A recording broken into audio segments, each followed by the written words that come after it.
அல்லேலூயா. பூரண அழகுள்ளவரே என் இயேசுவே, பூரண அழகுள்ளவரே.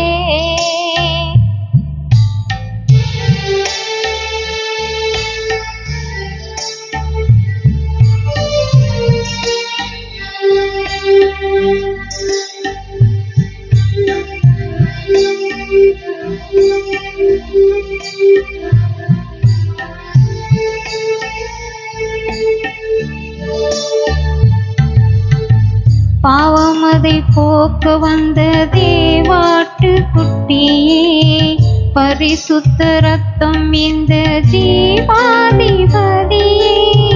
பாவமதை போக்க வந்த தேவாட்டு குட்டியே, பரிசுத்த ரத்தம் இந்த ஜீவாதிபதியே. மருதொன்றி பூங்குத்தே கீச்சில் பழமே, ஒருவரை மாபெரும் காரியம் செய்பவரே. போற்றுவேன் வணங்குவேன் துதிப்பாடி மகிழ்வேன். பூரண அழகுள்ளவரே என் இயேசுவே, பூரண அழகுள்ளவரே.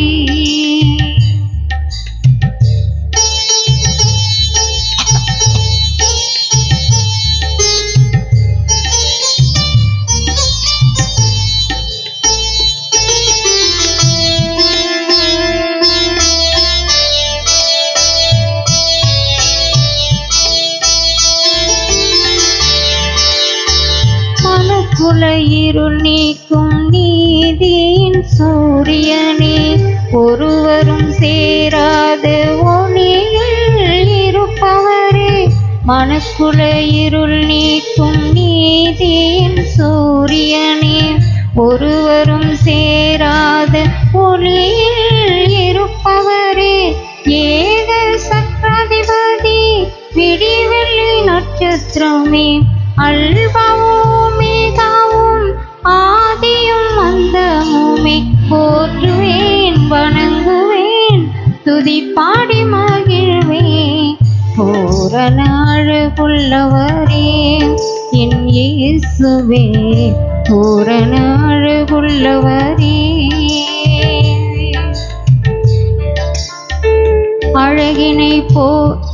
அழகினை இழந்தே அந்த கேடடைந்தீரே. முள்முடி சூடியே ஐந்தாயம் ஏற்றவரே. அழகினை இழந்தே அந்த கேடடைந்தீரே. முள்முடி சூடியே ஐந்தாயம் ஏற்றவரே. என் பாவம் போக்க உம்மை போலாக்க உம் ஜீவன் தந்தீர் நீசனம் எனக்காய். போற்றுவேன் வணங்குவேன் துதிப்பாடி மகிழ்வேன். பூரண அழகுள்ளவரே என் இயேசுவே, பூரண அழகுள்ளவரே. கர்த்தர் நல்லவர். இந்த நாளிலும் வந்து கலந்து கொண்டிருக்கிற உங்கள் ஒவ்வொருவரையும் இயேசு கிறிஸ்துவின் பெரிதான நாமத்தினாலே வாழ்த்தி உங்களை ஆசீர்வதிக்கிறேன். கர்த்தர் தாமே உங்கள் ஒவ்வொருவரையும் ஆசீர்வதித்து காத்து கொள்வாராக. அதோடு மாத்திரமல்ல, அந்த நாளிலே வராதவர்களுக்காய் ஜெபியுங்கள். கர்த்தர் வரக்கூடிய நாட்களில் கொண்டு வந்தவர்களை சேர்க்கட்டும். இந்த நேரலையிலே பார்க்க போகிற உங்களையும் இயேசுவின் நாமத்தினாலே வாழ்த்தி ஆசீர்வதிக்கிறேன். தொடர்ந்து நம்முடைய வருஷத்துடைய வாக்குத்தத்த வசனத்தை வாசிக்கலாம். தேவன் தமது பார்வைக்கு நல்லவனாய் இருக்கிறவனுக்கு ஞானத்திலும் அறிவிலும் இன்பத்தையும் அளிக்கிறார். இதில் நம்ம ஞானத்தை குறித்து மாத்திரம் பார்த்து கொண்டு வர்றோம். ஏன்னா இது ஞானத்தின் ஆண்டு, ஞானத்தின் வருடம் என்று சொல்லி நம்ம சொன்னதுனால கர்த்தர் நமக்கு அந்த ஞானத்தை கொடுத்திருக்கிறார், இன்னும் கொடுப்பார். தொடர்ந்து அறிவு இருக்கு, இன்பம் இருக்குது. அது கர்த்தர் அதுக்குரிய நேரங்களையும் சமயங்களையும் நமக்கு கட்டளையிடுவார் என்றால் நாம் அதை குறித்து பார்க்கலாம். அப்படி என்றால் இங்கே அந்த ஞானத்தை குறித்து நம்ம பார்க்கும்போது எபேசியர் 1:8 குறித்து நம்ம பார்த்து வர்றோம். அது வாசிங்க. எபேசியர் 1:8.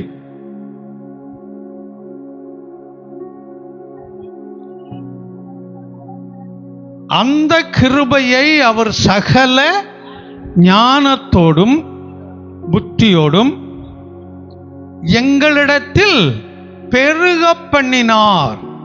ஆமா, ஞானம் வேணும். அந்த ஞானத்தை ஞானத்தோடு செய்ய வேண்டும். ஞானத்தை ஞானத்தோடு செய்ய வேண்டும். ஏற்கனவே சொல்லியிருப்பேன்னு நினைக்கிறேன். ஒரு மனிதன் மரத்து மேலே ஏறி மரத்தை வெட்டிக்கிட்டு இருந்தானா. ஒரு கிளை போயிருக்குது. அந்த கிளையினுடைய நுனிக்கலையில் உட்காந்துக்கிட்டு அடிமரத்தை வெட்டிக்கிட்டு இருந்திருக்கிறான். அதாவது உட்கார்ந்துருந்ததுக்கு அந்த மரத்தை ஒட்டி இருக்கிற பகுதியை வெட்டிக்கிட்டு இருந்திருக்கிறான் உட்கார்ந்து. அப்போ அந்த பக்கம் வழிபோக்கன்னு ஒருத்தன் போயிருக்கிறான். அவன் சொன்னானா, ஏய் என்னடா செய்கிற, இப்படி உட்கார்ந்து வெட்டினா நீ கீழே விழுந்துருவ, இப்படி வெட்டாத அப்படின்னு சொல்லி. அவன் சொன்னானா, நான் வெட்டுறது சரியாக தான் வெட்டுறேன், எனக்கு தெரியும், வேலையை பார்த்துட்டு போகணும்னு சொல்லி. திரும்ப சொன்னானா, இல்லை இப்படி வெட்டாதப்பா, நீ வெட்டினா கீழே விழுந்துருவ, உனக்கு ஆபத்து என்று சொல்லி இருக்கிறான். இவன் கேட்காம வெட்டிக்கிட்டே இருந்திருக்கிறான். என்ன ஆகும்? ஆமா, மரம் தப்புன்னு உடஞ்சி அவனும் சேர்த்து கீழே விழுந்தான். இப்போதான் அவனுக்கு தெரியுது, ஆஹா, வந்தவர் பெரிய ஒரு ஞானி, அவர் பெரிய ஒரு எல்லாம் முற்றும் அறிந்தவர், அவர் சொன்ன மாதிரியே நடந்துருச்சுன்னு இங்கேருந்து ஓடுறான். குட்டுன்னு ஓடுறான். ஓடி போய் அவர் காலில் விழுந்து, உங்களை போல ஒரு ஞானியை நான் பார்த்ததே இல்லை, நீங்கள் சொல்கிறத கேட்காம நின்று வெட்டிக்கிட்டு இருந்தேன், ஆனால் பாருங்கள் நீங்கள் சொன்ன மாதிரியே நான் கீழே விழுந்துட்டேன், அதனால் எனக்கு நீங்கள் ஒரு உதவி செய்யணும். என்னன்னா, நான் எப்போ சாவேன்னு சொல்லுங்க அப்படின்னு. எப்போ செத்து போவேன்னு கேட்டால் என்ன பதில் சொல்ல முடியும்? எப்பா நீ சொல்கிற மாதிரியெல்லாம் நான் ஆள் இல்லைடா, யாராக இருந்தாலும் நுனி மரத்தில் உட்கார்ந்து அடிமரத்தை வெட்டினால் அவர்கள் கீழே விழுவார்கள். இது இயற்கை, இது இயல்பு. அதனால் இதில் ஞானி எல்லாம் இல்லை நீங்கள் பெரிய ஞானி, நீங்கள் சொல்லுங்கன்னு. என்ன சொல்கிறதுனே தெரியல. பாக்கெட்டில் கையை விட்டு அங்கே ஒரு நூல் கண்டு கிடந்திருக்கு, சின்ன நூல் கண்டு. இந்த நூல் கண்டு எடுத்து கையில் கொடுத்து, இந்த நூல் கண்டு என்னைக்கு தனித்தனியாக அந்து போகுது அன்னைக்கு நீ செத்து போகன்ட்டு போயிட்டான். ஏன்னா இவன் இருந்து அவன் தப்பணுமே, இவன் தப்பணும். அதுலேருந்து அந்த நூல் கண்டு அவன் ரொம்ப பத்திரமா வச்சுக்கிட்டு இருந்தான். ஏன்னா அது தனித்தனியாக என்னைக்கு கட் ஆகுதோ அன்னைக்கு என்ன செய்வான், செத்துருவான் அப்படின்னு சொல்லி அந்த நூல் கண்டை குளிக்கும் போது கூட விடுறது கிடையாது. கையிலே பாக்கெட்லேயே போட்டுக்கிட்டு, ஆமாம், எல்லா நேரத்தில் பத்திரமா வச்சுக்கிட்டே இருந்தான். அப்படி பத்திரமா அதை எல்லா நேரமும் கையிலே வச்சுக்கிட்டு இருக்கும்போது அது என்ன ஆகும் தெரியுமா? இத்து போயிடும். ஏன் தண்ணி படும், சூடு படும், ஏதாவது ஒன்று இருந்தாரு இத்து போயிடும். ஒரு நாள் எதுக்கோ அதை எடுக்கிறான், அது இத்து போய் தனித்தனியாக விழுகுது. உடனே அவனுக்கு ஐயோ நம்ம அன்னைக்கு செத்துருவோம்னு நினைச்சானா இல்லையா? அப்போ ஞானத்தை, அந்த மரத்தை வெட்டணுங்கிறது ஒரு ஞானம். ஆனா அது எப்படி வெட்டணும் என்பது தான் அந்த ஞானத்தை ஞானத்தோடு செய்வது. மறந்துடக்கூடாது. மரத்தை வெட்டுவது ஞானம். அதை வெட்டணும், அது நமக்கு இடைஞ்சலா இருக்கு அப்படிங்கிறது ஞானம் தான். அது எப்படி வெட்டணும் என்பதுதான் அங்கு கேள்வி. அதற்கான ஒரு ஞானத்தை கொடுக்கிறார். அதுதான் கர்த்தர் அந்த கிருபையை பெருக பண்ணுகிறார். அந்த ஞானத்தை கிருபையினால் என்ன செய்கிறார்? திரும்ப வாசிங்க அதே வசனத்தை. அந்த கிருபையை சகல ஞானத்தோடும் புத்தியோடும் எங்களிடத்தில் பெருக பண்ணினார். அப்ப அந்த கிருபையை ஞானத்தோடு பெருக பண்ணினார். கிருபை இருப்பது என்பது முக்கியமல்ல, அது கிருபையோடு கூட ஞானத்தை பெருக பண்ணுவது. இதை குறித்து அநேக காரியங்களை பார்த்து கொண்டு வந்தோம். இப்போ 2-3 வாரத்துக்கு முன்னாடி என்ன பார்த்தோன்னு கேட்டால் சொல்ல மாட்டேங்க. அதனால் நான் நேரடியாக அடுத்த பகுதிக்கு போயிடுறேன். எதுக்கு அதில் போய் கொஞ்சம் நேரத்தை வேஸ்ட் பண்ணிக்கிட்டு இருக்குது. ஏசாயா 54:10 வாசிப்போம். ஏசாயா 54. மலைகள் விலகினாலும் பர்வதங்கள் நிலை பெயர்ந்தாலும் என் கிருபை உன்னை விட்டு விலகாமலும் என் சமாதானத்தின் உடன்படிக்கை நிலை பெயராமலும் இருக்கும். உன்மேல் மனதுருகிற கர்த்தர் சொல்லுகிறார். அல்லேலூயா. இஸ்ரவேல் ஜனங்களுக்கு சொல்லும்போது இந்த வார்த்தை மிகவும் நேர்த்தியாக அழகாக சொல்லுகிறார். நாமும் அதிகமாக வாக்குத்தத்தங்களை நாம் கேட்கும்போது இந்த வாக்குத்தத்தத்தை ரொம்ப விரும்புவோம். சில வருஷங்களுக்கு முன்னாடி இதை கொண்டு பேசியிருக்கிறேன். அது எந்த அளவுக்கு உங்களுக்கு ஞாபகம் இருக்கும் என்று எனக்கு தெரியாது. இந்த 54:10 வரும்போது திரும்ப அதை வசனத்தை வாசிப்போம். மலைகள் விலகினாலும், நல்லா புரிந்து கொள்ளுங்க. இந்த வேதத்தில் ஏசாயா தீர்க்க தரிசனத்தில் நிறைய வாக்குத்தத்தங்கள் அடங்கின ஒரு புஸ்தகம். மற்ற எல்லாத்துலேயும் வாக்குத்தத்தங்கள் இருக்குது, அது எல்லாத்தையும் நம்ம எடுத்துக்கிற மாட்டோம். ஆனால் ஏசாயாவில் இருக்கிறதுனா டக்கு டக்கு டக்குன்னு எடுத்துக்கிறோம் அதை. அப்போ மலைகள் விலகினாலும், ரெண்டாவது பர்வதங்கள் நிலை பெயர்ந்தாலும் என் கிருபை, தேவனுங்க நேரடியாய் சொல்லுகிறார், என் கிருபை உன்னை விட்டு விலகாமலும் என் சமாதானத்தின் உடன்படிக்கை நிலை பெயராமலும் இருக்கும் என்று உன்மேல் மனதுருகிற கர்த்தர் சொல்லுகிறார். ஏன் இதை 2 முறை திரும்ப திரும்ப வாசிக்க சொன்னேன் அப்படின்னு சொன்னா, இதை சரியாக புரிந்து கொள்ள வேண்டும் அப்படிங்கிறதுக்காகத்தான் திரும்ப திரும்ப அதை 2 முறை வாசிக்க சொன்னேன். இப்போ 3வது முறையாயும் வாசிக்க சொல்றேன். 3வது முறை வாசிப்போம். சரி, மலைகள் விலகினாலும்னு போட்டிருக்குது, பர்வதங்கள் நிலை பெயர்ந்தாலும்னு போட்டிருக்குது இல்லையா? கீழே வரும்போது என்ன போட்டிருக்கிறதுல, என் கிருபை உன்னை விட்டு விலகாமலும். அப்போ மலைகள் விலகினாலும் பர்வதங்கள் நிலை பெயர்ந்தாலும் ஏன் கிருபை உன்னை விட்டு விலகாமல் இருக்கும்? கொஞ்சம் யோசித்து பார்க்கணும். இது சரியா? இது சரியா? சரி, சரி, இது சரியா?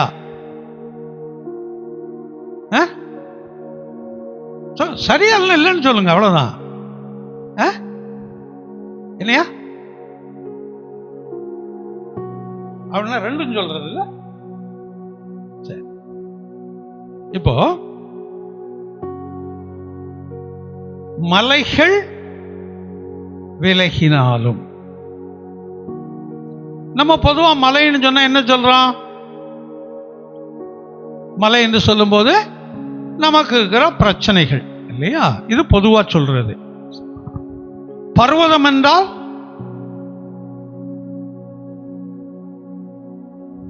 பர்வதம்னா என்ன? பர்வதம்னு சிலருக்கு பேர் இருக்கும். மலையை காட்டிலும் பெரிது, அது நிலை பெயர்ந்தாலும், அதை காட்டிலும் பெரிய பிரச்சனை நிலை பெயர்ந்தாலும் என் கிருபை உன்னை விட்டு, இது இந்த தொடர்பு சரியா இருக்குதா, கண்டினியூஷன் சரியா இருக்கான்னு பாருங்களேன். மலை பெயர்ந்துருச்சு, பர்வதம் இருந்த இடம் தெரியாம போயிருச்சு. அப்படி இருந்தாலும் என் கிருபை உன்னோடு இருக்குன்னு சொல்றது சரியா?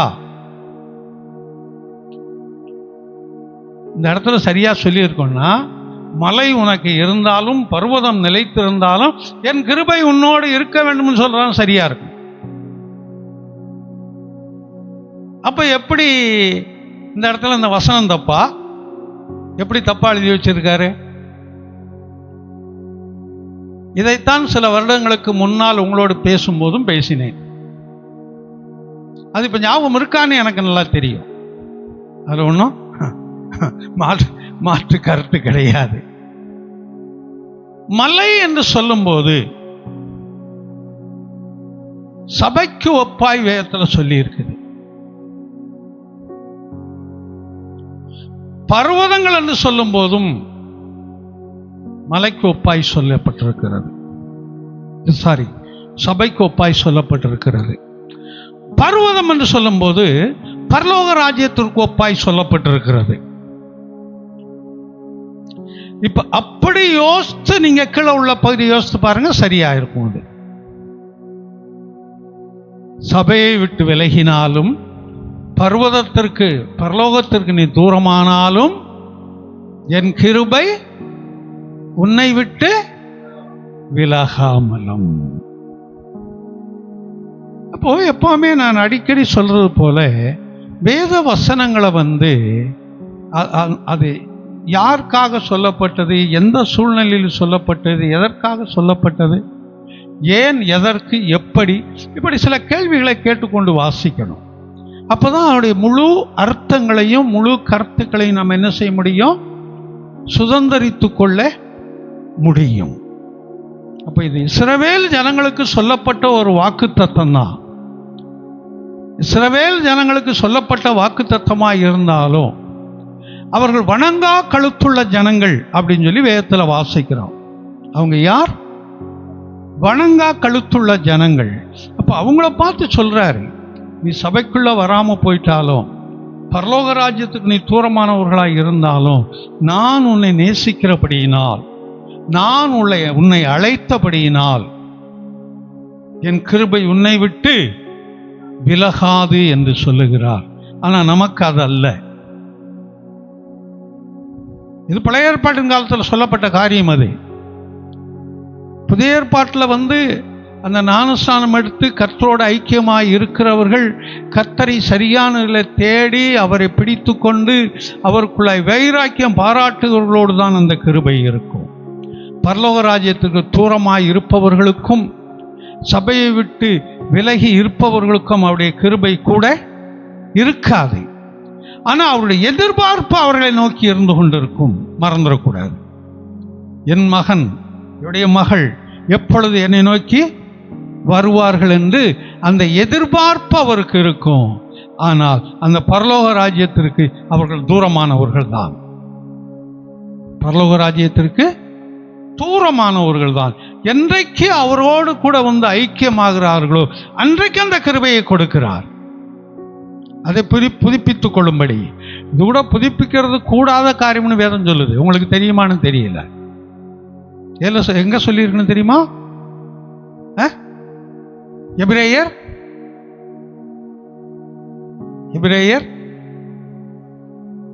6:6 வாசிங்க.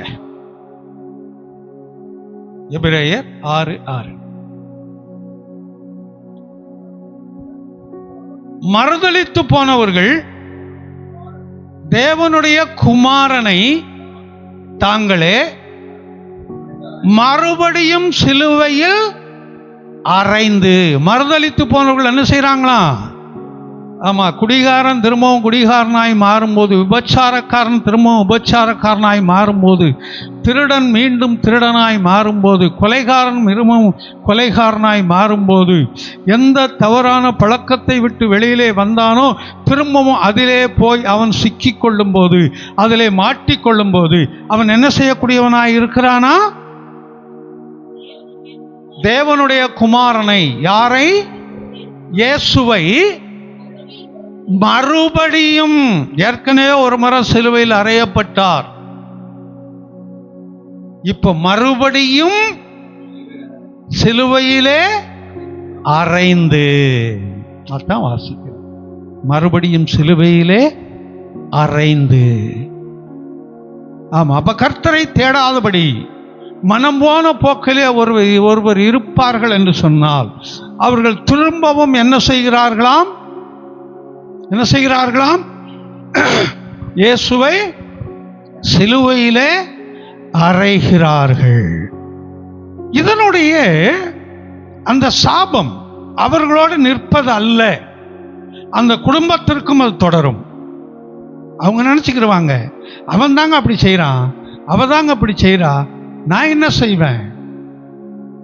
ஆமாம், ஒரு பானையில் தண்ணி இருந்துச்சுன்னா ஒரு ஓட்டை இருக்கும் என்று சொன்னால் அந்த ஓட்டை இருக்கிற வரைக்கும் உள்ள இருக்கிற தண்ணியெல்லாம் வெளியே போயிடும். அந்த இடத்துல மட்டும்தானே போனோம், இல்லை, முழுவதும் வெளியே போய் கொண்டிருக்கும். ஒரு பாலில் ஒரு சொட்டு மைய ஊற்றி பாருங்க என்ன ஆகும்னு சொல்லி. என்ன ஆகும்? உஜாலா நீல மாதிரி ஆயிடும். ரேஷன் கடையில் கொடுக்குற அந்த கிருஷ்ணாயில் மண்ணெண்ணெய் மாதிரி மாறிடும். அது அந்த அந்த இடம் பட்ட இடத்துல தானே ஆகணும். ஏன் அப்படி எல்லா இடத்துலையும் ஆகுது? அவனை கொண்டு அந்த குடும்பம் முழுவதும் பாதிக்கப்படுகிறது. அது பாதிப்பென்று அவர்கள் உணர்வதில்லை. பிள்ளைகளுக்கோ பெற்றோருக்கோ புருஷனுக்கோ மனைவிக்கோ யாருக்கா இருந்தாலும் அந்த பாதிப்புகள் வருகிறது என்பதை அவர்கள் உணர்ந்து கொள்ள வேண்டும். அந்த உணர்வுகள் இன்றைக்கு கிடையாது. ஒருவர் செய்யக்கூடிய ஒரு தவறு குடும்பத்தில் அந்த முழு குடும்பத்திற்கும் அந்த பாதிப்புகளை கொண்டு வரும் என்பதை அவர்கள் என்ன செய்ய வேண்டும்? அறிந்து கொள்ள வேண்டும், உணர்ந்து கொள்ள வேண்டும். ஆகையினால் இங்க வரும்போது தன்னுடைய குமாரனை தாங்களே மறுபடியும் சிலுவையில் அறைந்து அவரை அவமானப்படுத்துகிறபடியினால் அவரை சிலுவையில் அறையதும் மாத்திரமல்ல, அன்றைக்கு அங்கிருந்த யூதர்களும் மத தலைவர்களும் இயேசுவானவரை சிலுவையில் அறைந்து அவமானப்படுத்தினார்கள். அதே போல இன்றைக்கும் அவரை விட்டு மறுதலிக்கிறவர்கள் அவரை சிலுவையிலே அறைந்து அவரை அவமானப்படுத்தி மனம் திரும்புதலுக்கு ஏதுவான மறுபடியும் புதுப்பிக்கிறது கூடாத காரியம். அவர்கள் மனம் மாற வேண்டும். அவர்கள் கர்த்தரிடத்தில் தன்னை அர்ப்பணிக்க வேண்டும். கர்த்தர் அவர்களுக்கு கிரியை செய்கிறார். அவர்களை திரும்ப உள்ளே கொண்டு வருவது கடினமான காரியம். கர்த்தர் அவர்களோடு கிரியை செய்ய வேண்டும். அதற்கு அவர்கள் தன்னை விட்டு கொடுக்க வேண்டும். அப்படி இருக்கும்போது தான் அங்கே அந்த அற்புதம் நடக்கும். அப்படி என்றால் இங்க வரும்போது நம்ம ஏசாயா 54:10 வரும்போது, மலைகள் விலகினாலும் பர்வதங்கள் நிலை பெயர்ந்தாலும் என் கிருபை உன்னை விட்டு விலகாமலும். ஏன் இந்த காரியத்தை செய்தார்? இஸ்ரவேல் ஜனங்கள் வணங்கா கழுத்துள்ள ஜனங்களாய் இருந்தாலும் அவர்களுக்கு ஏன் இதை செய்கிறார்னு சொன்னா, இந்த சந்ததியில் தான் இயேசுவானவர் பிறக்கப்பட வேண்டும் என்று அவர் முன்குறித்து வைத்திருந்தார். இந்த ராஜ்யத்திற்கு முடிவிராது என்று அவர் ஆரம்பத்திலே சொல்லி வச்சிருந்தார். இந்த ஜனங்களை அழித்திருப்பார் என்று சொன்னால் அது நிறைவேறி இருக்காது. அவருடைய வாக்கு நிறைவேறும்படியாய், அவர் தீர்க்க தரிசனமாய் சொன்ன காரியங்களை நிறைவேற்றி கொடுக்கும்படியாய் இந்த ஜனங்கள் எவ்வளவு வணங்கா கழுத்துள்ள ஜனங்களாய் இருந்தாலும் அவர்களுக்கு அவர் மன்னிப்பை கொடுத்து அவர்களை தூக்கி நிறுத்தி கொண்டே வந்தார். அல்லேலூயா. ஆனா இன்னைக்கு அப்படி இல்லை. இன்னைக்கு காலங்களை நிர்ணயித்து வைத்திருக்கிறார். அந்த காலங்களில் கர்த்தர் இவரை பிடித்து கொள்ளும் போது அது நமக்கு ஆசீர்வாதமாய் அமைகிறது. வேத்துல வரும்போது இவர்களை அதற்கென்றே நியமித்து வைத்திருக்கிறார்கள் என்று சில காரியங்களை சொல்லி இருக்குது. எதற்கென்று தெரியுமா? நரகத்திற்கென்றே சிலரை நியமித்து வைத்திருக்கிறார்கள். ஒரு பழமொழி சொல்லுவாங்க, பன்னிய கழுவி கட்டில் வச்சாலும் அது எங்க போகுமா? சாக்கடைக்கு தான் போகுமா? ஏன்னா அது அங்கே இருக்காதான். நாயை என்னதான் கட்டி போட்டு நீங்க விலை உயர்ந்த பிஸ்கட்டுகளை கொடுத்து வளர்த்தாலும் அதை கலட்டி விட்டாங்கன்னா எங்க தான் போகும் தெரியுமா? தெருவில் போய் அங்கே கிடக்கிற தின்னத்தான் போகும். நீ என்னதான் ஆகாரம் கொடுத்து பாருங்க, வீட்டில் தெருவில் கிடக்கிற அந்த ஆகாரங்களை சாப்பிட முடியாது. பலவிதமான ஆகாரங்கள் கிடக்கும் அதுக்கு அங்கே. இந்த மாதிரி தான் அதை அந்த திரும்ப திரும்ப தவறுக்குள்ளாய் போறவர்களை குறித்து வேதம் சுட்டி காட்டுகிறது. அதனால இன்னைக்கு இருக்கிற நிலைமையில அவர் அப்படியே தட்டி கொடுத்து கொண்டு போவார் என்பதெல்லாம் கிடையாது. அதற்குரிய பலனை அவர் கொடுக்கிறார். எந்த காரியத்தை செய்கிறார்களோ அதற்குரிய நன்மையோ தீமைக்குரிய பலனை அவர்களுக்கு அவர் கொடுக்கிறார். இது நம்ம நிறையா வேதத்தில் வாசித்து கொண்டே போகிறோம். புதிய ஏற்பாட்டில் அந்த நிருபங்களில் வரும்போது, பொதுவான புஸ்தகங்களில் வரும்போது இதையெல்லாம் வாசித்து கொண்டு போகிறோம். ஆகையினால் இன்றைய இரட்சணை நாள், இன்றைய அனுக்கிரக காலம், இன்றைய உன் தேவனை சந்திக்கும்படி ஆயத்தப்படு. இனி நாள் அல்ல, நாளைக்கு நம்முடைய கரத்தில் இல்லை. நாளைக்கு நம்முடைய கரத்தில், இன்றைக்கு யாருடைய நாள்? நம்முடைய நாள், என்னுடைய நாள். நேற்றைக்கு அது போயிடுச்சு, அதை நான் கூப்பிட்டாலும் வராது. நாளைக்கு எனக்கு தெரியாது என்ன நடக்கும் என்று. நாளைக்கு நடப்பது யாருக்கும் தெரியாது என்ன நடக்கும் என்று சொல்லி. அப்ப இதற்கு உள்ளாக இன்றைக்கு கொடுக்கப்பட்ட இந்த நாளில் தானே நம்மை நாமே என்ன செய்ய வேண்டுமா? நம்மை நாமே காத்து கொள்ள வேண்டும். நம்முடைய குடும்பத்தை காத்து கொள்ள வேண்டும், பிள்ளைகளை காத்து கொள்ள வேண்டும், வேலைகள் தொழிலை காத்து கொள்ள வேண்டும், ஆவிக்குரிய காரியங்களை காத்து கொள்ள வேண்டும், விசுவாச வாழ்க்கையை காத்து கொள்ள வேண்டும். மறந்துடக்கூடாது. சமயத்தில் ஒரு செய்தியை கேட்ட, நடந்த சம்பவம், அது சென்னையில் தான் நினைக்கிறேன். சென்னையில் இருந்தவர்கள் ஒரு சகோதரி 56 வயதில் கோர்ட்டில் டைவர்ஸ் கேஸ் போட்டுச்சான். 56 வயது. ஒரு பெண் பிள்ளை உண்டு. ஆமா, அந்த வக்கீலுக்கும் அந்த நீதிபதிக்கும் அதிர்ச்சி.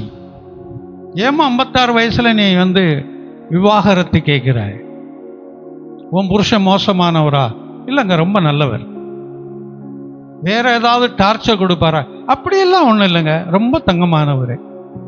உன் தேவையெல்லாம் எதுவும் சந்திக்கிறது இல்லையா? எனக்கு தேவையான எல்லாவற்றையும் வீட்டில் வாங்கி வச்சிருக்கிறாரு. பிறகு ஏன் டைவர்ஸ் கேட்குறேங்க?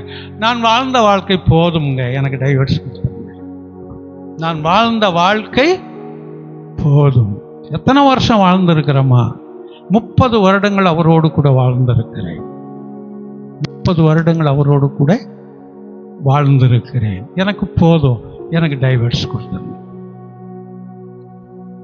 சரிம்மா, நீ கேட்கறது கூட டைவர்ஸ் காரணம் என்ன? காரணம் இல்லாமல் நான் எதுவும் கொடுக்க முடியாதே அப்படின்னு சொல்லி அந்த அம்மா சொன்னாங்களாம், என் வீட்டுக்காரர் எனக்கு தேவையான அத்தனை வசதிகளும் செய்து வச்சிருக்கிறார். வீட்டில் எந்த குறைவும் எனக்கு கிடையாது.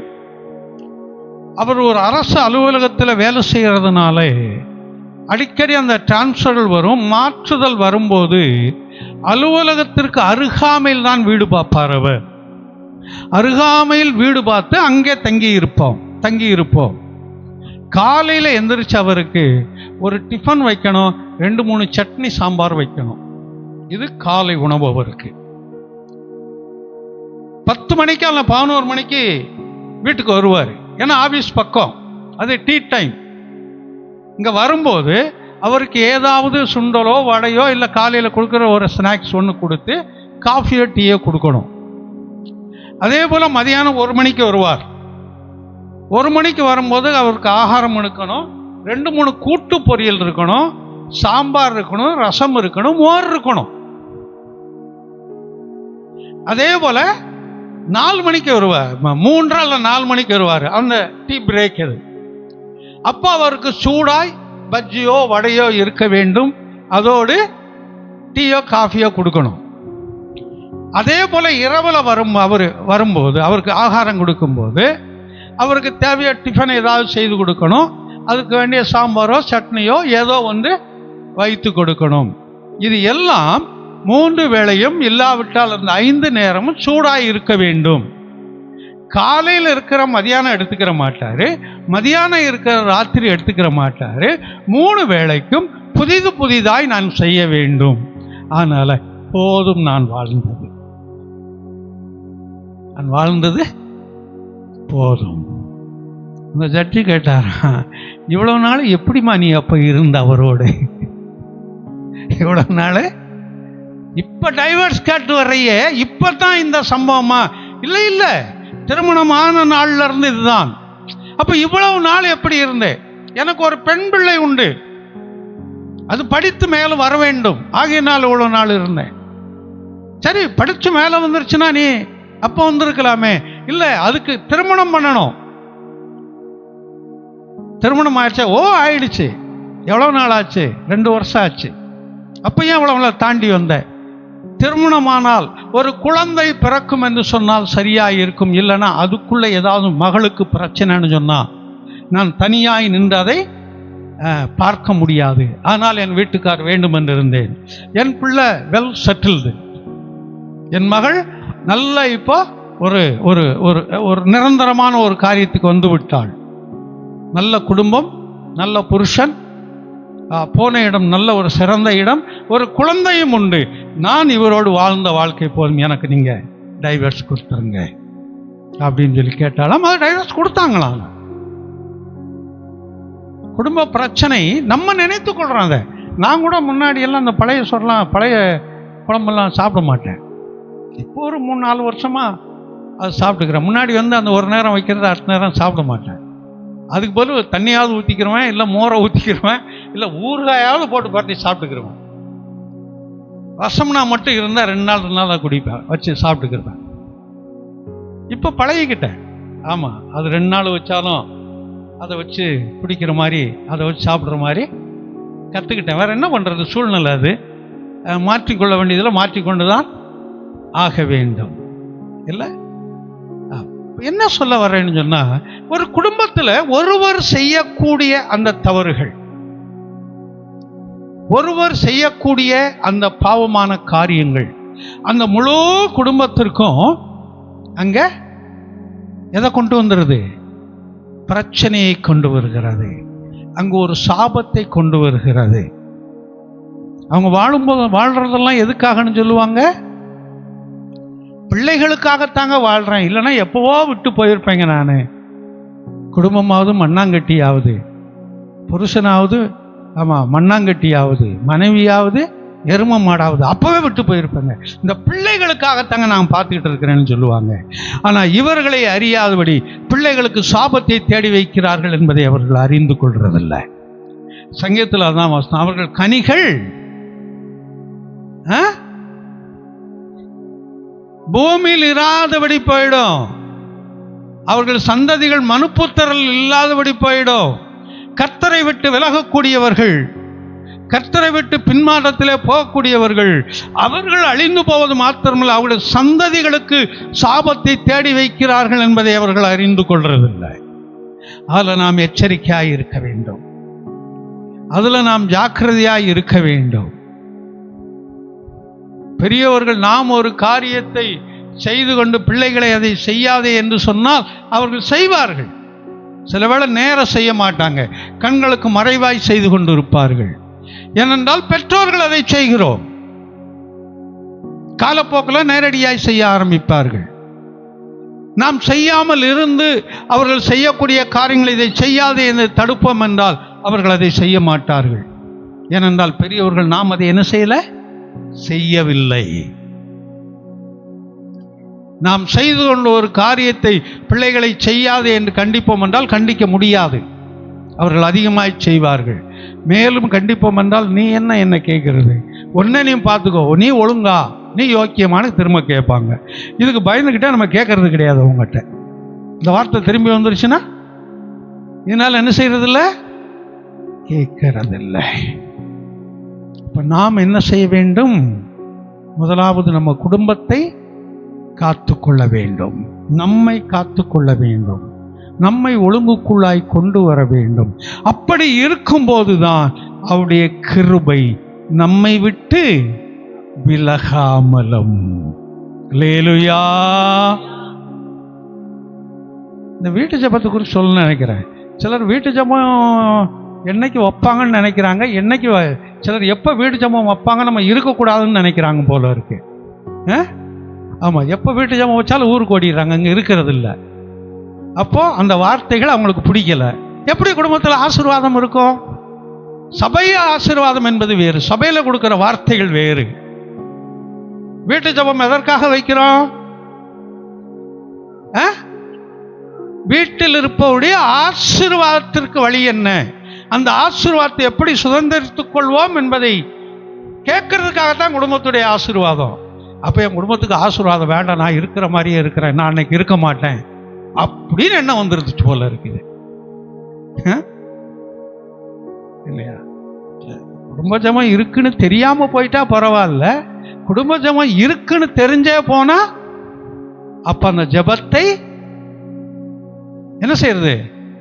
அலட்சியம் பண்ணுவது. அந்த ஜெபத்தை அலட்சியம் பண்ணுவது. கவனமா இருக்கணும் நம்ம கர்த்தருடைய காரியத்துல. சின்ன சின்ன காரியங்கள் நமக்கு தெரியாது, இதெல்லாம் நமக்கு தெரியல. சின்ன சின்ன காரியங்கள், அந்த சின்ன சின்ன காரியங்களில் நம்ம ஜாக்கிரதையா எச்சரிக்கையா இருக்கும்போது தான் அதனுடைய ஆசீர்வாதங்களை நாம் என்ன செய்ய முடியும்? சுதந்திரித்து கொள்ள முடியும். நம்ம வீட்டில் மோட்ரு ஓட்டுறோம், தண்ணிக்கு மோட்ரு போடுறோம், அதனுடைய சுவிட்சு எப்படி இருக்கும் பார்த்துருக்கிறீங்களா? மோட்ரு போடுற சுவிட்சு பெருசா இருக்கும். இந்த ஃப்ரிட்ஜுக்கு ஒரு சுவிட்ச் வச்சிருப்பீங்க, அந்த சுவிட்ச் எப்படி இருக்கும்? ஃப்ரிட்ஜுக்கு வரதும் பெருசாக இருக்கும். 15 amps தான் போட்டிருப்பாங்க. மிக்ஸி கூட கணக்குப்படி 15 amps தான் போடணும். மிக்ஸி, கிரைண்டரு 15 amps அங்கே இருக்குன்றது, இந்த பெருசு கடைசியில் அதுதான் போடணும். அவ்வளோ சீக்கிரம் அது எரியாது. அவ்வளோ பெருசு கொண்டு வந்து நம்ம அந்த லைட்டுக்கு போட முடியாது, ஃபேனுக்கு போட முடியாது. ஆனால் இதுக்குள்ள வர்றது எல்லாமே ஒரே கரண்ட் தான். இதுக்குள்ள வர்றது எல்லாமே ஒரே கரண்ட் தான். அதில் கொஞ்சம் வேறுபாடு என்னன்னா, நம்ம சுவிட்சில் இதில் வர்ற கரண்ட் நமக்கு அந்த லைட்டு சுவிட்சை போட்டுங்க வர்ற கரண்ட் கொஞ்சம் குறைவாய் ஷாக் அடிக்கும். ஆனால் ஃப்ரிட்ஜில் வர்றதோ மோட்டரில் வர்றதோ ஹெவியாக கரண்ட் அடிக்கும். அதை போட்டு அங்கே பார்த்தோம்னா ஹெவியாக கரண்ட் அடிக்கும். ஒரே கரண்ட் தான், அது ஹெவியாக கரண்ட் அடிக்கும். அப்போ அந்த கரண்டை எப்படி நாம் உபயோகப்படுத்த வேணுமோ அப்படி தான் உபயோகப்படுத்தணும். நம்ம செல்ஃபோன் சார்ஜர் எத்தனை பேர் ஆஃப் பண்ணிட்டு செல்ஃபோன் சார்ஜர் போடுறீங்க, எடுக்கிறீங்க? நான் உட்பட யாரும் நம்ம சந்தோஷமியா, நன்மையான காரியம். செல்ஃபோனை அதை போட்டு சார்ஜில் போடுறது, அதுக்கப்புறம் அதை ஆஃப் பண்ணிட்டு எடுக்கிறது, இது நல்ல காரியம். ஆனால் நீங்கள் அதை சார்ஜில் போட்டுக்கிட்டே அந்த பின்ன தொட்டு பார்த்தாலும் என்ன செய்யாதே? ஷாக் அடிக்காது. ஏன் அடிக்கிறது இல்லை? ஒரே கரண்ட் தானே, ஏன் அடிக்கிறது இல்லை? பவரை கண்ட்ரோல் பண்ணி கொடுக்குது. அதுக்கு தான் அந்த சார்ஜர் போடுறது, அதை கண்ட்ரோல் பண்ணி கொடுக்குது. ஒரே கரண்ட் தான். அது எப்படி நாம் உபயோகப்படுத்த வேண்டுமோ அப்படி உபயோகப்படுத்தும் போதுதான் அது நமக்கு நன்மையாய் மாறும். அதை சற்று விலக்கி அதை பயன்படுத்துவோம் என்றால் அது நமக்கு ஆபத்தை கொண்டு வந்துவிடும். அதில் மிகவும் எச்சரிக்கையாக இருக்க வேண்டும். சமயத்தில் ஒரு இடத்துல விபிஎஸ் நடக்கும்போது அதனுடைய ப்ரோக்ராம் வெளியில் வச்சுருக்கிறாங்க. வெளியில் வச்சுக்கும்போது அந்த போக்கஸ் லைட்டு போட்டிருக்காங்க. அவங்க வயர் போட்டவங்க டேப் அடிக்காமல் விட்டு போயிருக்கிறாங்க.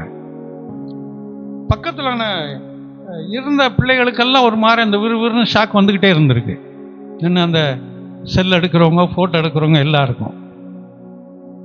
இல்லை அந்த யார் பாஸ் நடத்துகிறாரோ அவங்க பையன், கடைசி பையன் அங்கே போயிருக்கான். பெரிய பையன், வாலிப பையன், வேலை செய்து கொண்டு இருக்கிறான். அவன் போய் ஏதோ ஒரு காரியம் போனது அவனை ஷாக் அடிச்சிருக்கு, பிடிச்சி அதுலேயே அண்ணான்னு பக்கத்தில் இருந்த ஒரு பையனை அப்பான்னு கத்திக்கிட்டு இருந்திருக்கிறான். இந்த போய் அவனை பிடிக்க அவனை தூக்கி அடிச்சிருக்குது. அதுக்கப்புறம் எனக்கு கிடந்த ஒரு கட்டையோ சேரோ எடுத்து அவன் கையை அடித்து தனியாக விழுந்திருக்கிறான். அதுக்கப்புறம் ஆளுக்கு அந்த எலக்ட்ரிஷியன் பக்கத்தில் இருந்திருக்காரு. எலக்ட்ரிஷியன் பொண்ணும் அதை போய் வீட்டில் சொல்லியிருக்கா போல இருக்கு. அவங்க அந்த டேப் அடிச்சுட்டு போயிருக்கிறாங்க. சில வேளை இவன் வாலிப பையனாக இருந்தான்னு இல்லை, சிறு பிள்ளைகள் அதை போய் தொட்டு அதை பிடித்திருந்தாங்கன்னு என்ன இருக்குன்னு தெரியுமா? அது சிறு பிள்ளைகள்னா அங்கேயே அது பஸ்பம் ஆகிடும். ஏன்னா அதுக்குள்ள தாங்கிக் கொள்ளக்கூடியதான பலன்கள் அதுக்கு கிடையாது. இது போன 2 வாரத்துக்கு முன்னாடி நடந்த ஒரு சம்பவம். ஏன் நான் இதை சொல்ல வரேன்னு சொன்னால், இந்த வேத வசனம் நமக்கு அந்த எலக்ட்ரிக் அந்த கரண்ட் போல உள்ளதுதான். அந்த பரிசுத்தம் என்பதும் விசுவாசம் என்பதும் அந்த கரண்ட் போல உள்ளதுதான். அது எப்படி நம்ம பயன்படுத்துகிறோமோ அது நமக்கும் நம்முடைய குடும்பத்திற்கும் ஆசீர்வாதத்தை கொண்டு வரும்.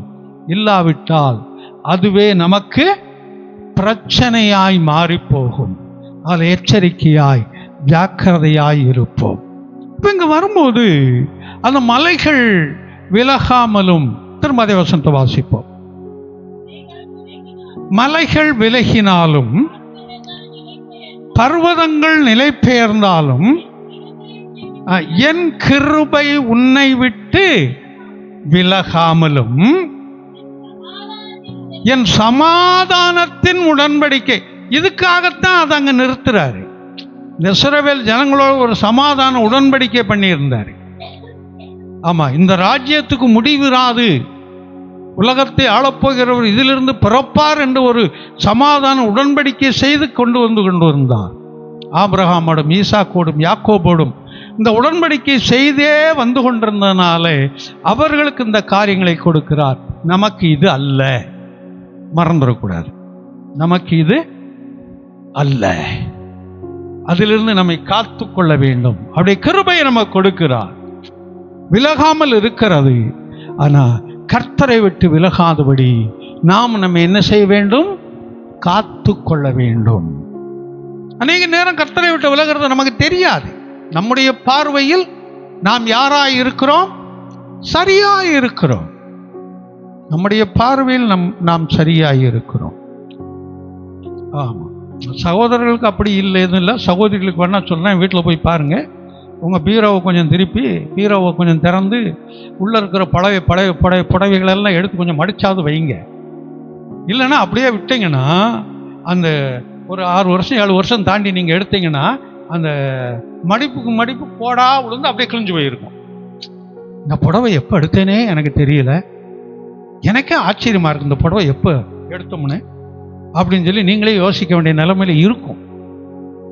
ஏன்னா ஆண்களுக்கு அப்படி இல்லை. அது ஒன்று இருந்தால் அதை மாற்றி போட்டுக்கிறேன், துவச்சி போட்டுக்கிறேன்னு இருக்கிறதா இருக்கும். ஆமாம், ஒரு புருஷன் மனைவியும் பேசிக்கிறாங்க. இது 2 சகோதரர்கள் பேசிக்கிறாங்க. என்னையா உன் மனைவியெல்லாம் எப்படி?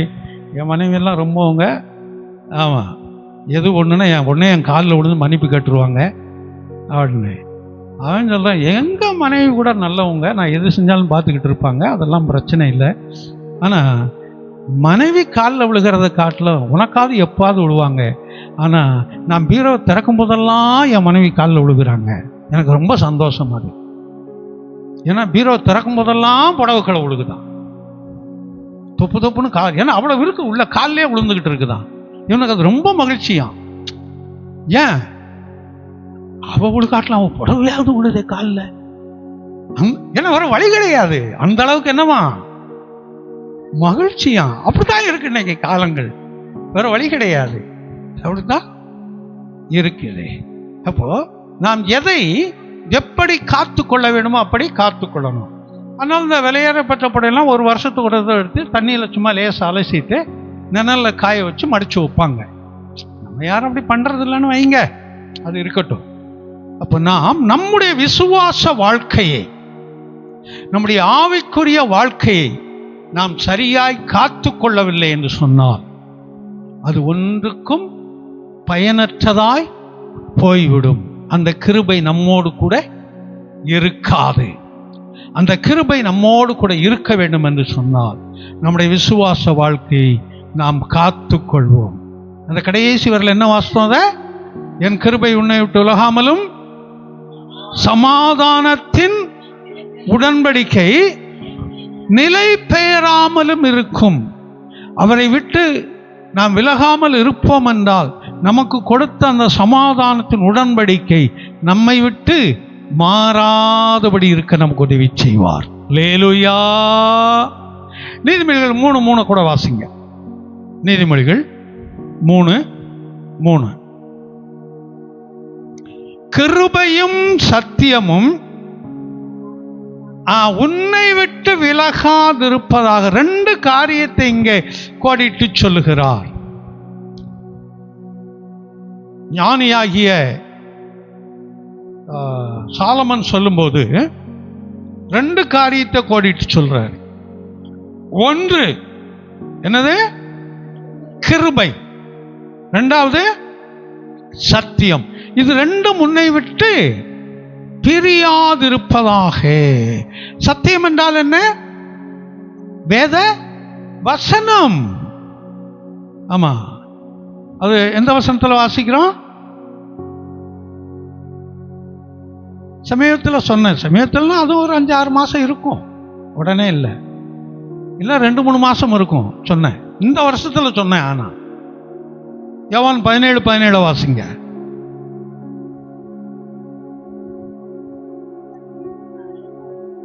சத்தியத்தினாலே அவர்களை பரிசுத்தமாக்கும், உம்முடைய வசனமே சத்தியம். சத்தியத்தினாலே பரிசுத்தமாக்கும், உம்முடைய வசனமே சத்தியம்.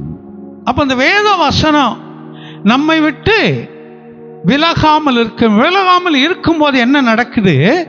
நம்மை பரிசுத்தப்படுத்துகிறது. அதுதான் அந்த வசனத்தில் வாசிக்கிறோம். இப்போ யோவான் 17:17 அது நம்மை பரிசுத்தப்படுத்துகிறது. அப்ப அந்த சத்தியம் நமக்குள்ளாய் இருக்க வேண்டும். கிருபை என்றால் அது நமக்கு தெரியும், இரக்கம் இல்லையா? அப்ப அந்த இரக்கம் உனக்குள்ளாய் எப்பொழுதும் இருந்து கொண்டே இருக்கட்டும். வியாழக்கிழமை வெளியே போயிருந்தேன், நானும் இன்னொரு பாஸ்டரும். கொஞ்சம் புரசோக்கமெல்லாம் போக வேண்டிய ஒரு வேலை. அது போயிட்டு வந்து எம்எம்டியில் அவங்க வீட்டு பக்கத்தில் நின்றுக்கிட்டு இருந்தான். ஒரு ஆள் பின்னாடி பெரிய ஏதோ ஒரு பை போட்டிருக்காரு. ஒரு அதிக வயசில் மிஞ்சி போனால் 40 வயசு இருக்கும். 40 வயசு அதிகபட்சம் 45 இருக்கணும். பை போட்டிருக்காரு, நல்ல சட்டை தான், நல்ல லுங்கி தான். ஏதோ ஒரு பேக் ஒன்று இப்படி போட்டிருக்கிறார். வந்து நின்று பசியாருக்கு இட்லி வாங்கி கொடுங்க அப்படிங்கிறாரு. நாங்கள் ஏதோ சில காரியங்களை பேசிக்கிட்டு தான்.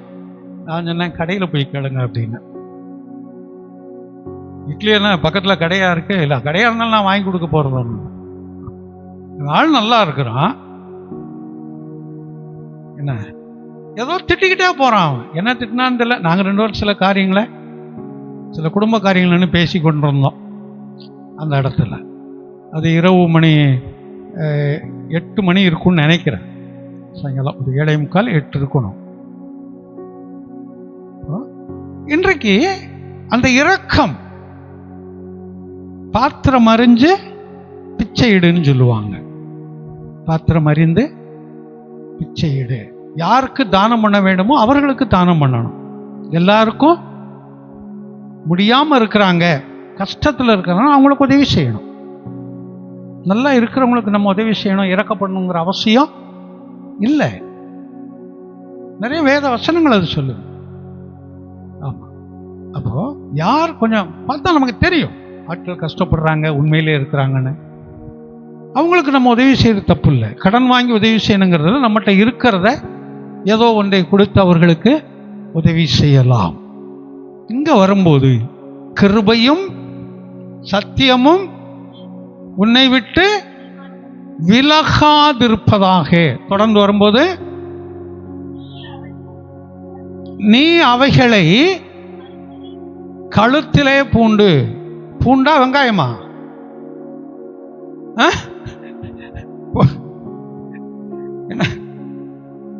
பூண்டுனா என்ன? கழுத்துல மாட்டிக்கொள்றது. நமக்கு பூண்டுனா பூண்டு குழம்பு, இல்லை கறிக்கு போடுற பூண்டும் இஞ்சியும் பேஸ்ட்டு, இதுதான் நமக்கு ஞாபகம் வரும். பூண்டு கொள்வது என்றால் மாட்டிக்கொள்வது. எங்க மாட்டிக்கொள்ளணுமா? கழுத்துல மாட்டிக்கொள்ளணுமா? எதை? கிருபையும். ஏன் காலில் மாட்டிக்கிறல சொல்லலை? அதான் அந்த கொலுசுலாம் மாட்டிக்கிறாங்களே, என்னமோ பரவாயில்ல, இப்போ சத்தம் கேட்காத கொலுசுல போட்டுக்கிறாங்க. இல்லைன்னா ஜலுக்கு ஜலுக்கு ஜலுக்கு ஜலுக்குன்னு சத்தமே கேட்கும் நடக்கும்போது. அங்கேருந்து இங்கே வரும்போதே சத்தம் கேட்கும். இந்த ஆடு மாடு கழுத்துல எல்லாம் ஒரு மணி கட்டி விடுவாங்க, பார்த்துருக்கீங்களா? எதுக்கு அது? எங்கேயாவது மேயருக்கு தப்பி தவிர போயிடுச்சுன்னா தேடுறதுக்கு. அது அந்த திருட்டாடு திருட்டு மாடாக இருக்கும், அது எங்கேயாவது இப்படி பார்த்துக்கிட்டு போது அங்கே ஓடிடும். அது எங்கே இருக்குன்னு கண்டுபிடிக்கிறதுக்காக தான் கழுத்தில் மணியை கட்டி வச்சுருப்பாங்க.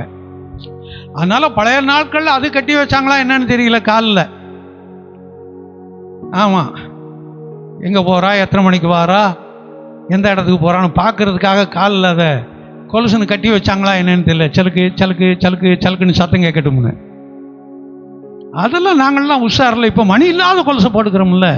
மணி இருந்தால் தானே கண்டுபிடிப்பாங்க. மணி இல்லாதன்னு யாரும் கண்டுபிடிக்க முடியாது இல்லை அப்படிங்க. இன்னும் சிலர் இருக்காங்க, சபைக்கு வந்தால் கழட்டி வச்சுட்டு வந்துடுவாங்க, வெளியில் போனால் போட்டுக்கிடுவாங்க. அப்படி ஆட்கள் கூட இருக்கிறாங்க. ஆமாம், அப்படி பர்சன் கூட இருக்கிறாங்க, பார்த்துருக்கேன்.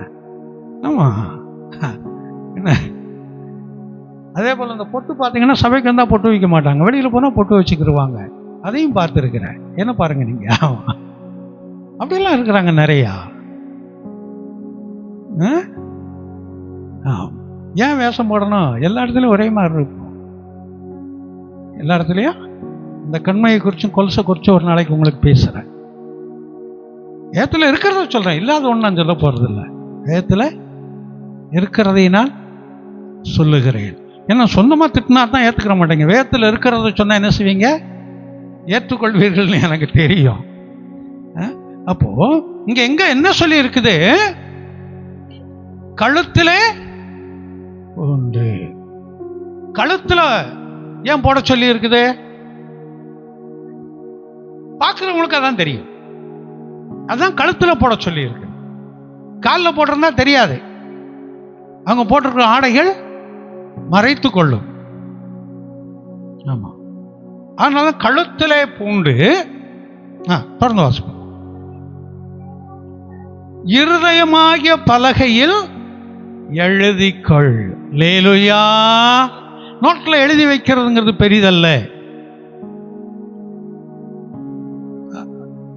76, 77 சில ஊழியர்கள் வந்து பிரசங்கம் பண்ண குறிப்பு இன்னும் என் கையில் இருக்குது. நீங்களாம் பறந்துருக்க மாட்டேங்க அநேகர். 1976, 77 உள்ளது. இங்கே ஒரு நோட்டு ஒன்று வச்சிருக்கிறேன். அந்த நோட்டில் சில பாடல்கள்லாம் எழுதி வைத்து 81 உள்ள பிரசங்க குறிப்புகள் அதில் உள்ள வேற உள்ளது. அதில் முன்னாடி ஃபர்ஸ்ட் பேஜில் இப்படி கை நான் கொஞ்சம் அப்போ நல்லா படம் வரைவேன். எழுத்து கூட அப்போல்லாம் நல்லா இருக்கும். சாதாரண எழுதுகிற எழுத்து நல்லா இருக்காது. அந்த எழுதணும் ஆர்ட் பண்ணுற எழுத்துகள் நல்லா வரும் எனக்கு. அந்த டிசைனை எழுதுறது, அந்த ஆர்ட் பண்ணுற எழுத்துகள் நல்லா வரும். அதில் கையில் கும்பிட்ட மாதிரி அதை ஒன்று உங்களை வாழ்த்து அப்படிங்கிற மாதிரி போட்டிருந்தேன். கீழே ஒரு நபர் போட்டு, டேய் மடையா உன்னை எப்படியடா வாழ்த்துவது அப்படின்னு சொல்லி கீழே போட்டு அவர் கையெழுத்து போட்டிருந்தார். என்னோட படித்த அந்த பைபிள் காலேஜில் என்னுடைய அந்த நாங்கள் ஒரே வருஷம் ஒரே செட்டு. அவர் போட்டு கீழே நான் மேலே அதை அடிச்சுட்டு அவரை போய் எழுதி வச்சாங்கல்ல. அந்த நோட்டில் இருக்குது அப்படியே. அது இப்போ அந்த வெள்ளை அடிக்கும் போது அந்த நோட்டை பார்த்தேன். அப்போ நம்ம எழுதி வைக்கிறது எங்கே எழுதி வைக்கணுமா?